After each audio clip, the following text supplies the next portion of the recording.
오늘은 에스겔 40장을 한번 자세히 들여다볼까 합니다. 바벨론 포로 생활 중에 에스겔 선지자가 본 성전 환상인데요. 이게 아주 상세해요. 정말 놀라울 정도로요. 마치 눈앞에 설계도가 펼쳐지는 것 같은 느낌인데 그 속을 한번 들어가 보시죠. 네, 그렇죠. 예루살렘 성전이 파괴된 뒤니까요. 그 절망 속에서 이 환상은 뭐랄까 단순한 건물 계획 이상이었을 겁니다. 하나님의 임재, 그분의 질서, 그리고 회복, 이걸 보여주는 아주 강력한 희망의 메시지였죠. 그 세밀함 자체가 정말 중요했을 거예요, 당시 사람들에겐. 이 이야기가 에스겔이 사로잡힌 지 25년째, 그러니까 예루살렘이 함락된 지 14년째 되는 해 정월 초열흘에 시작된다고 나오죠. 하나님의 이끄심으로 이스라엘 땅의 아주 높은 산에 딱 이르는데 거기서 놋같이 빛나는 사람을 만납니다. 일종의 천상의 안내자라고 할까요? 맞아요. 그 안내자 손에 삼줄이랑 측량장대가 들려 있죠. 그리고 이 안내자가 하는 말이 아주 중요합니다. 인자야, 내가 내게 보이는 그것을 눈으로 보고 귀로 들으며 내 마음으로 생각할지어다. 너는 본 것을 다 이스라엘 족속에게 전할지어다.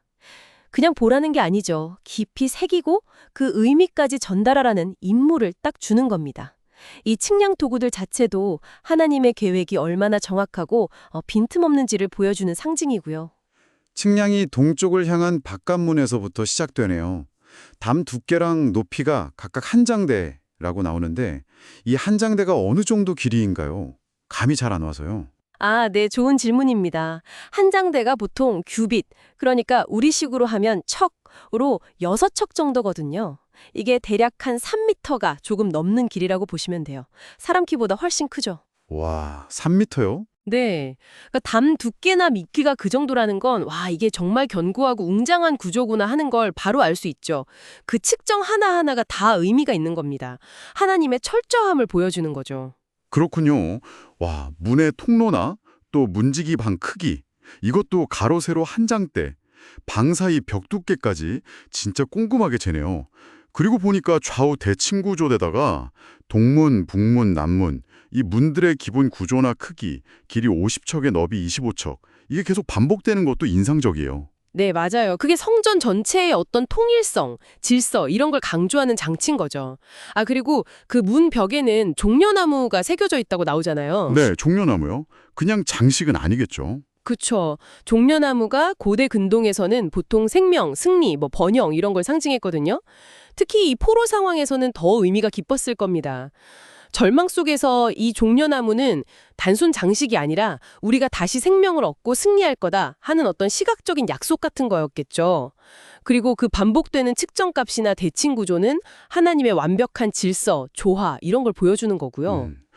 바깥들에는 박석 깔린 땅이랑 방이 30개가 있다고 나오는데 이 박석이라는 것도 혹시 특별한 의미가 있을까요? 박석은 그냥 잘 다듬은 포장용 돌을 말하는데요.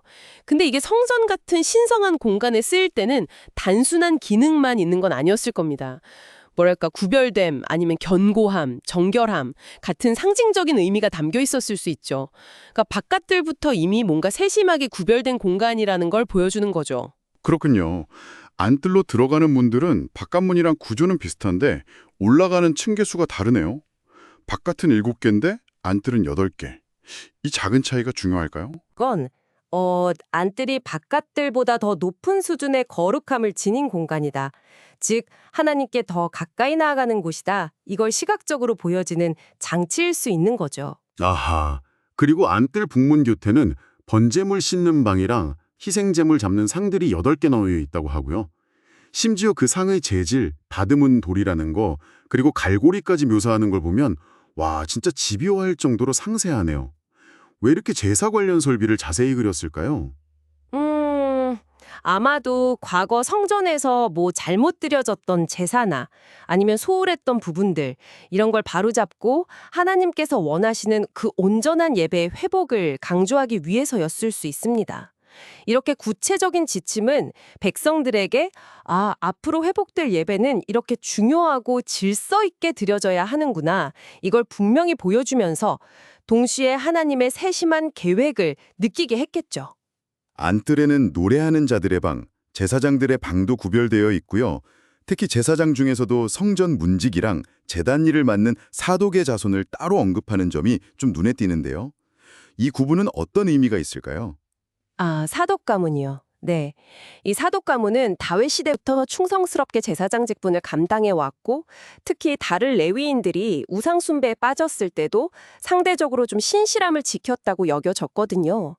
그래서 포로기 이후 성전 재건 시점에서 이들을 특별히 언급하는 건 제사 직무의 어떤 정통성, 거룩함, 이런 걸 회복하려는 의지를 보여주는 걸로 해석할 수 있죠. 역할 분담을 통해서 성전 운영의 질서를 강조하는 것이기도 하고요. 그렇군요. 그 안뜰 자체는 가로 세로 100척의 정사각형이고 제단은 성전 앞에 위치한다고 하고요.